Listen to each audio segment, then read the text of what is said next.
Doctor Ochoa, ¿cómo está? Muy buenos días.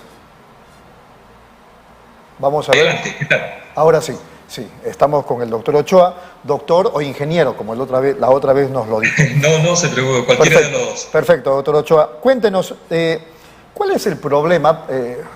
Disculpando la expresión como para bruto, cuéntenos, porque los televidentes no terminan de entender, me parece, esto de que el gerente general renuncia, que no renuncia, que hay una acusación, que hay otra acusación, y el tema no se termina de concretar para conocimiento de la opinión pública. ¿Qué pasó realmente o qué está pasando en Petroperú, por favor?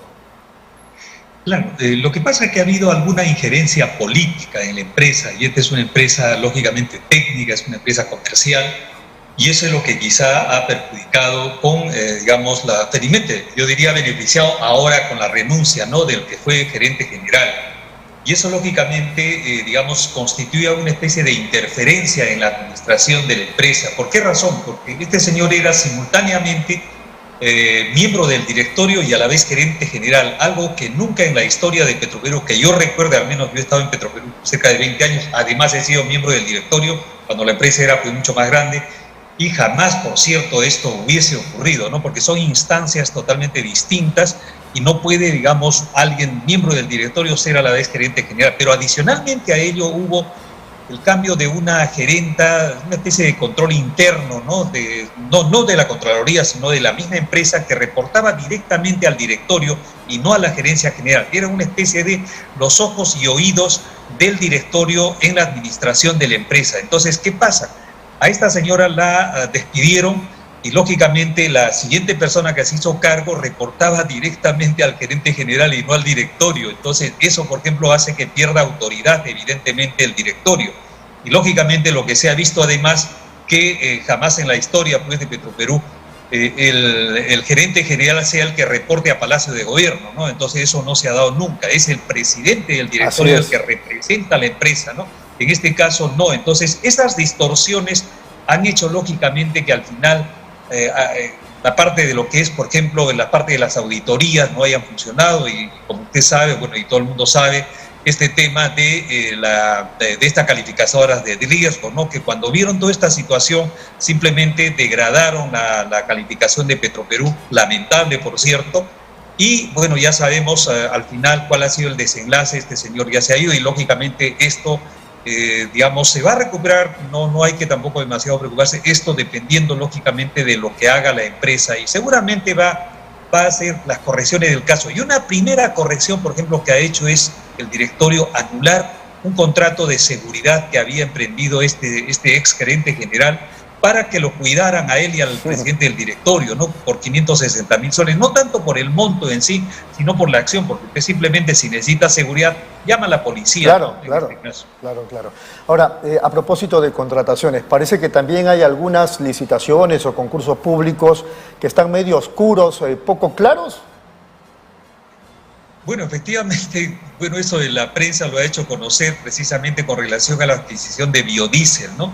Entonces, al final la empresa que ha sido contratada tampoco pudo cumplir, y bueno, al final se ha anunciado ayer de que ese contrato también estaría siendo cancelado, ¿no? Entonces, se han dado una serie de situaciones que evidentemente han hecho perder algo la confianza en esta gran empresa que es Petroperú, ¿no? Es la primera empresa nacional, como sabemos, y lógicamente esto ha lamentablemente dado como consecuencia esta bajada de calificación por parte de las calificadoras de riesgo, ¿no? Y al final eso ha arrastrado también, hay que repetir la palabra lamentablemente, el que el país, o sea, el Perú, haya también bajado una categoría en lo que es el grado de inversión. Entonces eso se ha reflejado casi automáticamente a las 72 horas. Entonces eso evidentemente pues es una preocupación, porque esto representaría, no es que representará, ¿no es cierto?, muchos millones, cientos de millones de dólares en este caso respecto a nuestra deuda. Y a la vez hoy día hemos escuchado, y bueno, todos nos hemos enterado, que 6 bancos, los principales bancos del país a la vez, han bajado de calificación internacional. Entonces todo eso arrastra, como usted puede ver, en degradé. Comenzó Petroperú, luego fue al país y ahora es a los bancos, ¿no? Entonces esas son las repercusiones cuando, por ejemplo, hay una mala administración.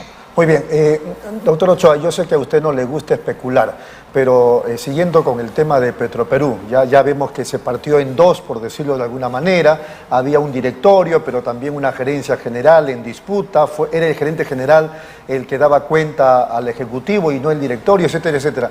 ¿Por qué habrá ocurrido todo esto? ¿Qué habría detrás de toda esta pretensión, más que pretensión, hechos que se han dado dentro de Petroperú? Bueno, como le señalaba, ha sido pues la injerencia política, ¿no? Porque al final hemos visto cómo inclusive lo que nunca había ocurrido en el país, en la historia de Petroperú al menos, imagínense que dos ministerios abiertamente, ¿no? Hayan discrepado, pero hayan hecho conocer su punto de vista mediante comunicados, ¿no? El Ministerio de Economía y Finanzas y el Ministerio de Energía y Minas. Entonces, esa discrepancia jamás eso se da, y esa es justamente esas personas, me refiero a los ministros, viceministros, ¿no es cierto?, y el secretario general de Energía y Minas, constituyen la Junta General de Accionistas de la empresa, de accionistas de Petroperú, y que discrepen, ¿no es cierto?, en la forma como lo han hecho, porque de todas maneras en un directorio, pues siempre en una Junta General de Accionistas hay discrepancias, pero jamás esto se lleva, digamos, a la escena pública, pero de una manera abierta, en comunicados abiertos de discrepancia, sí, público, ¿no es cierto? Entonces, sí. Por eso le decía, esa es la injerencia política ha hecho que lamentablemente tengamos los resultados que estamos comentando. Muy bien, doctor Ochoa, vamos a hablar del balón de gas, por favor, pero luego de una brevísima pausa, si fuera tan amable. No, con un momento, señor Lara. Regresamos en unos momentos.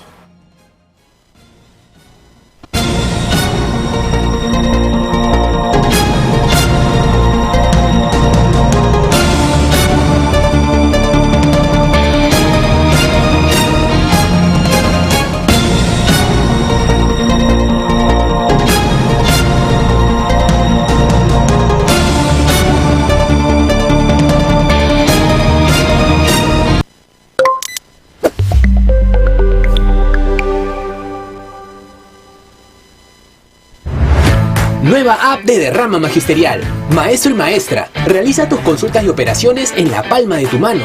Con el nuevo app Derrama Magisterial podrás realizar tus operaciones en todo momento y desde cualquier lugar. Solicita un crédito, consulta el estado de tu cuenta individual, accede al estado de tus créditos, actualiza tus datos, accede al servicio de asesoría legal gratuita. Ubica nuestras oficinas a nivel nacional. Descárgalo hoy mismo en tu Play Store. Derrama Magisterial, seguridad social para el maestro. ¿Buscas lo mejor para tu hogar? En Plaza Hogar podrás elegir, diseñar y plasmar todas tus ideas. Todo lo que soñaste está en Plaza Hogar. Diseños exclusivos y precios sin competencia. Cómprale al Perú. Ven a Plaza Hogar. La emoción de encontrar lo mejor para tu hogar. Avenida Angamos, 1551 Surquillo.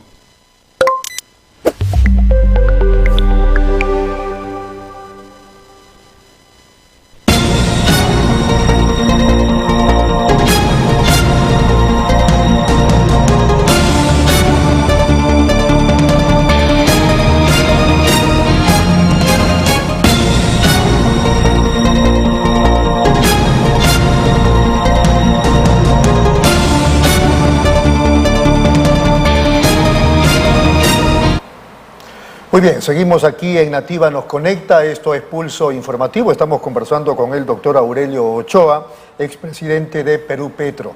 Bueno, el tema del balón de gas, previamente yo quería indicar lo que el comercio ahorita acaba de publicar en relación al tema del pan. El comercio publica unas declaraciones de un panadero, a veces la gente no tiene para pagarnos más, panaderos preocupados por bajas ventas debido al alza de precios. La verdad es que sube la harina, el trigo, está subiendo el azúcar, está subiendo todo en el país y puede ser por cuestiones políticas internas, pero también por razones exógenas, el tema de Rusia, Ucrania, etcétera, etcétera. Pero, ¿cuál es el problema del alza del balón de gas, doctor Aurelio Ochoa? Ya estamos llegando a 55, 60 soles. Cuéntenos, por favor. Doctor Ochoa, no lo escuchamos. No, de repente apagó su micro el doctor Ochoa, a ver si... Señor Lara, efectivamente sí. Ahora sí. Le señalaba, efectivamente es una situación muy preocupante y lógicamente, como usted lo ha señalado, digamos, debido a factores externos, ¿no? Entonces, ¿qué ha sucedido? Que el precio del petróleo en este caso se ha disparado Hoy día, por ejemplo, está ya a 112, 113 dólares, ¿no?, el barril. Esto significa un incremento del más o menos 42% en lo que va del año. El año pasado, a la vez, el 2021, subió alrededor de 51%, ¿no? Entonces, esa acumulación evidentemente ha hecho que se traduzca en el incremento del precio de los combustibles en general y en particular del GLP, que es el gas licuado de petróleo, ¿no? Entonces, esta es una situación muy preocupante, a pesar de que está siendo subsidiado por el Fondo de Estabilización de Combustibles, pero no logra en este caso detener, ¿no?, el alza de... Sin ese subsidio estaría más caro todavía. Estaría más caro, ¿no? Entonces, pero también lo que llama la atención es que nosotros produciendo casi el 80% de ese GLP está a los niveles actuales. Bueno, pero esa distorsión creo que mejor se la dejamos a los políticos, que deberían explicarnos. Pero lo que sí deberíamos reclamar es por qué no se masifica más agresivamente el gas natural. El gas natural tiene precios regulados por contrato. Esa es la diferencia. Entonces, el caso del GLP no.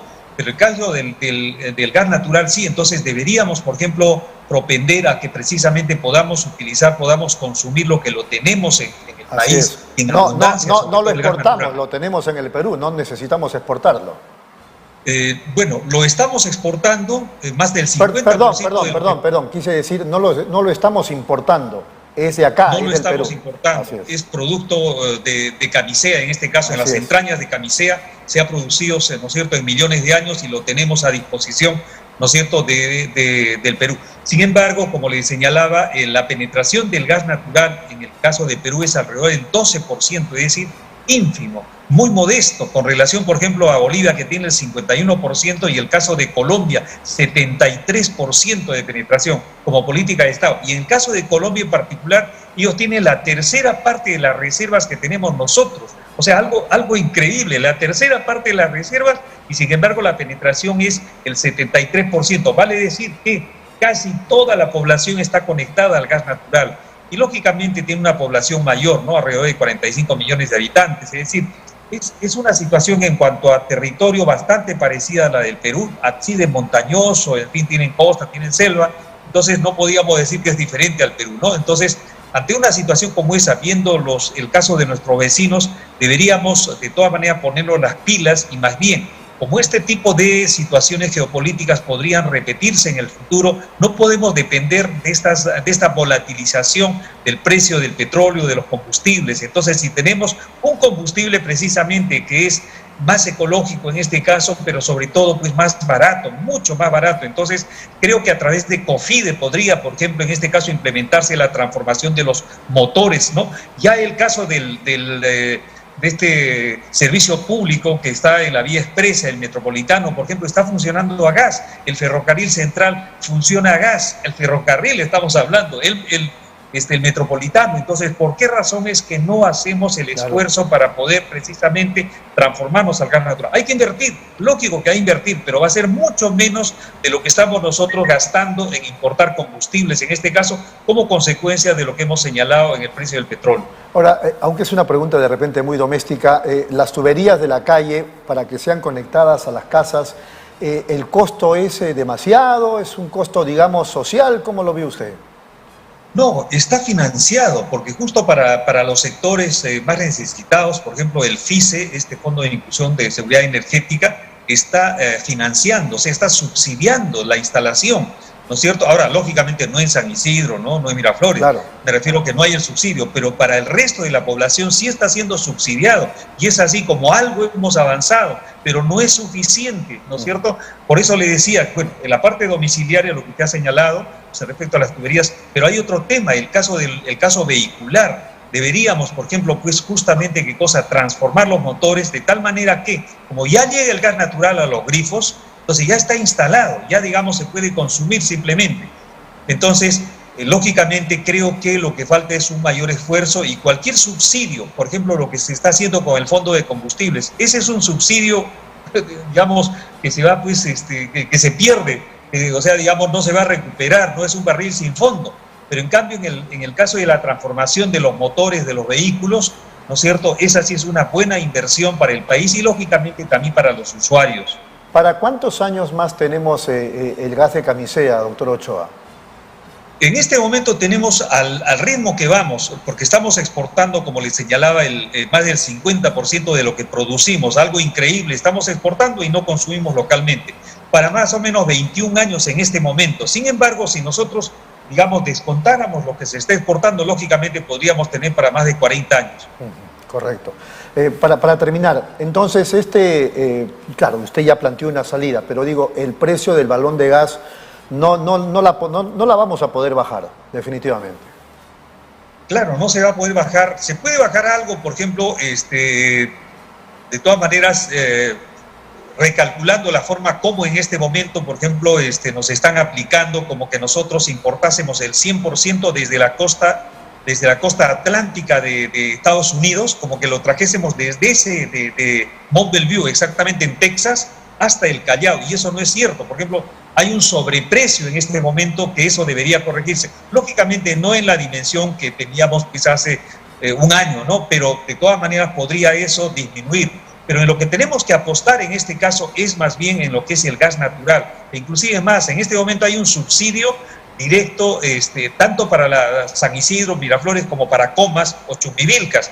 Y eso, por ejemplo, debería diferenciarse, porque en este caso es un subsidio indiscriminado, en este caso, ¿no?, para los usuarios a través de este fondo de estabilización. En lugar de hacer ello, me parece que deberíamos focalizarnos en lo que es precisamente la instalación de los vehículos que les señalaba, ¿no? Y digamos un poco más allá, ir respecto a las actuales conexiones, respecto al FICE, o sea, invertir un poco más, ¿no es cierto?, en lo que son las conexiones domiciliarias. O sea que podríamos atacar inmediatamente en la parte vehicular e incrementar el caso de los subsidios para lo que son las instalaciones domiciliarias.